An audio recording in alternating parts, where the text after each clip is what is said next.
Hello, welcome to Bob's Dungeon. My name's Bob, I'll be your host. Antagonists can be a very important part of your game, just as much as a plot or a story. Good antagonists can be remembered for a very long time. Sometimes they're reoccurring, sometimes not. But there are something to be said about a good antagonist in your game. And today we're going to look at a book specifically designed with that in mind. We're going to look at Antagonist for the World of Darkness. This book has 132 pages and a copyright of 2004.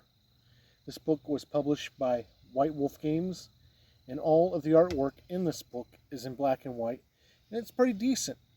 So let's go ahead and look at that artwork. All of the artwork in this book is in black and white. And it's pretty decent artwork as well. With each chapter starting off with the full-page picture of the material that is covered in that chapter. With each picture going a long way to setting a proper mood and tone for this book. With others coming off just creepy. To use this book, what you're going to need is, of course, a copy of this book and a copy of the core rulebook for the World of Darkness.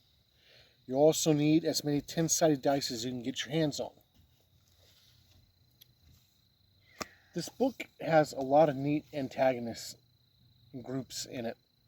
There are 4 chapters in this book, and each chapter looks at a different kind of grouping or type, if you will, of antagonists that you can throw in your game. The first chapter in this book is called The Living Dead, and it has such things as rules for zombies that you can throw into your World of Darkness game. It gives you rules for the different powers they can use, what they'll feed on, how they're created, how the zombie virus is spread and stuff. And that's pretty neat. It suggests that you don't make it like a world-conquering zombie invasion. Keep it more localized, like in your town or something. So that's pretty cool. It's got the Imbued, which this book came out before Promethean the Created. The Imbued is pretty much the Prometheans before they came out with Promethean. And as such, if you got the Promethean book, you can kind of overlook that. But they're pretty neat. They are basically Frankenstein's monster, for lack of a better word. And after them, you have the Revenants.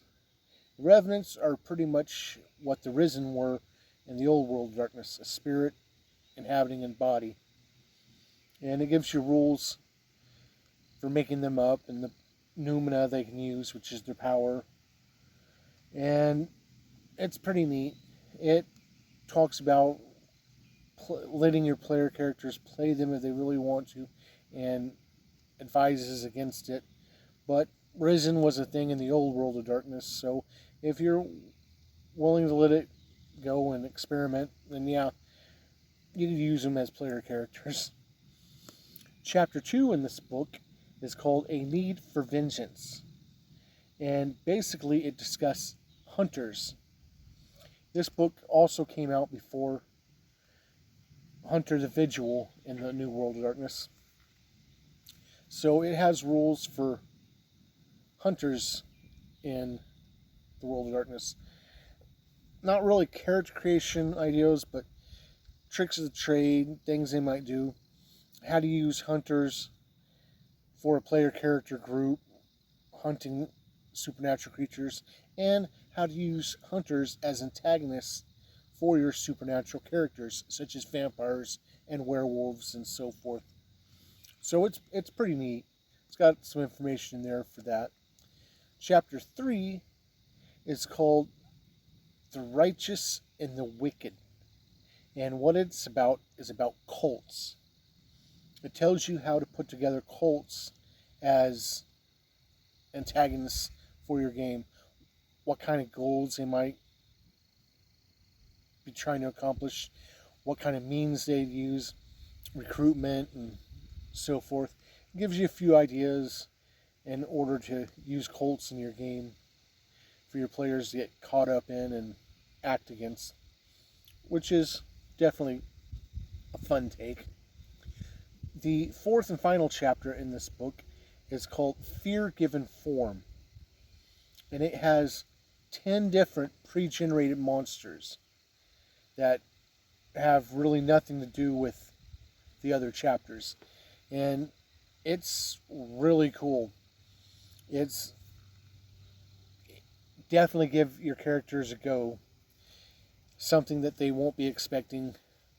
And if I ever run the World of Darkness, I plan to use them in it, and I have used them in previous games I've run with this.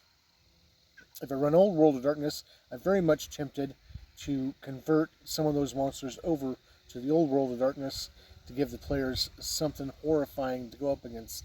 And yes, there are monsters in here that can go against your werewolves and your vampires, and your mages. So yeah, it's got you covered. That's pretty much it for us. Book to give you ideas for playing some really good antagonists for your World of Darkness game. Which brings me to 3 questions. Would I play a character in which information from this book is used? And I'd have to say yes.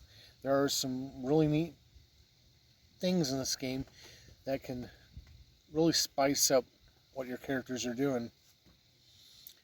Would I run a game using the information in this book? And yes, I would. Yes, I have. Like I said, it's got some really cool stuff in it. Would I recommend this book? If you're going to run a group of players in the New World of Darkness, or as it's called now, the Chronicles of Darkness, then yeah, I would recommend it. It's got some really good information in it, and some really neat monsters in the back that can really throw them for a loop. So yes, I would recommend it. So thank you for joining me at a look at this book, and hopefully you'll join me next time where we'll talk about something else. Bye.